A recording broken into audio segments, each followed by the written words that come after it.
एक बार राजा राम जी ने अपने चमत्कार से एक प्राकृतिक गुफा का निर्माण किया था। वह एक अति विशाल गुफा थी जिसे स्थानीय लोगों ने देखा था। ऐसी एक किंवदंती के अनुसार राजा राम जी द्वारा बनाई गई इस प्राकृतिक गुफा में 5 फन वाला एक सांप सदैव विराजता था। यह बात गांव के लोग अक्सर सौगंध खाकर कहा करते थे।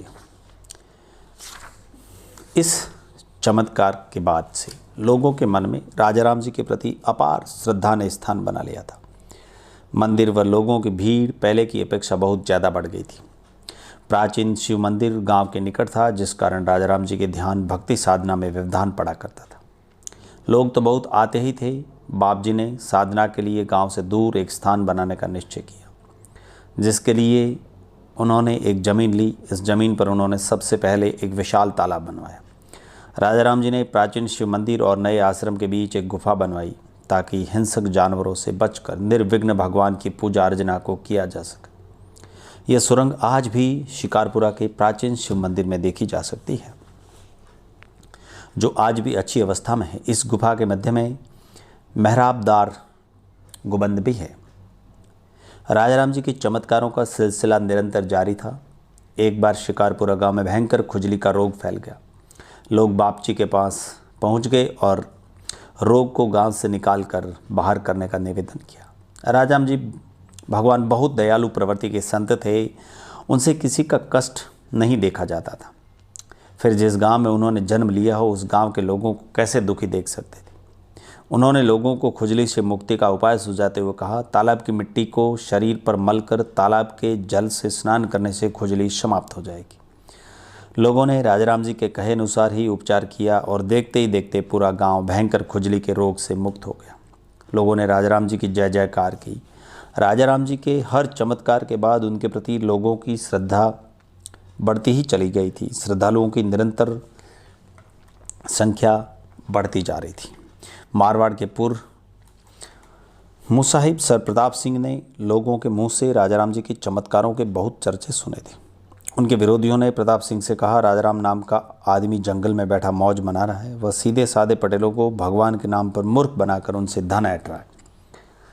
उनके पास लोगों की भारी भीड़ जुटती है और सभी उससे रुपए देकर आते हैं। उनसे इसी तरह के अपार धन एकत्रित कर लिया। जितने लोग आपके हुजूर में आते हैं, उससे कहीं ज़्यादा जंगल में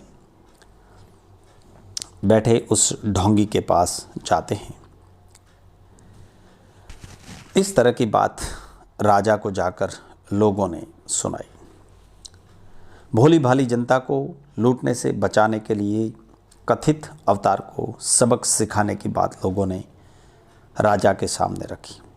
लोगों द्वारा इस तरह की बातें कहे जाने से प्रताप सिंह को भी राजा राम जी के प्रति ईर्ष्या हुई और वे घोड़े पर सवार होकर राजा राम जी के सम्मुख जा पहुँचे।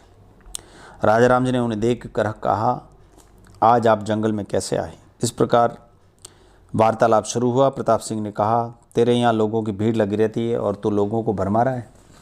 भरमा कर लोगों को बहका कर उनसे धन ऐंठता है, दूसरों के रुपयों से मौज मनाता है। राजा राम जी तो अति सरल, अति सहज थे। उन्होंने क्रोध पर विजय प्राप्त कर रखी थी। गुस्सा उन्हें आता ही नहीं था। उन्होंने बड़े विनम्र भाव से प्रताप सिंह से कहा, मैं कोई सिद्ध नहीं हूँ। मैं तो दिन रात अपने गोविंद का भजन करता हूँ। मुझे मेरे गोविंद के अलावा किसी और में कोई रुचि नहीं है। इस बीच चमत्कार हुआ। प्रताप सिंह के वस्त्रों पर जगह जगह कुमकुम और केसर की छापें बन गई। क्रोध में तमतमाते हुए राजा राम जी को सबक सिखाने आए प्रताप सिंह का पल में हृदय परिवर्तित हो गया।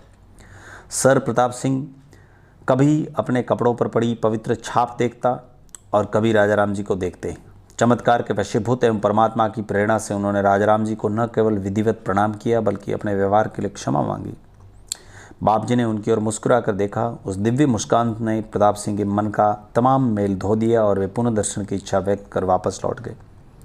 अब तक राजा राम जी के दर्शन के लिए राजस्थान के जोधपुर, पाली, जालोर, बाड़मेर, सिरोही आदि जिलों के अतिरिक्त गुजरात व महाराष्ट्र के भी लोग भारी संख्या में पहुंचने लगे थे। राजा राम जी से मिलकर, उनके दर्शन करके, उनके श्रीमुख से प्रवचन सुनकर लोगों को अपना जीवन धन्य प्रतीत होता था।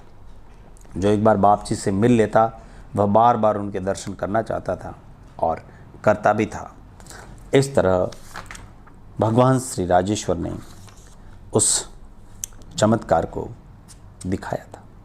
जय राजेश्वर।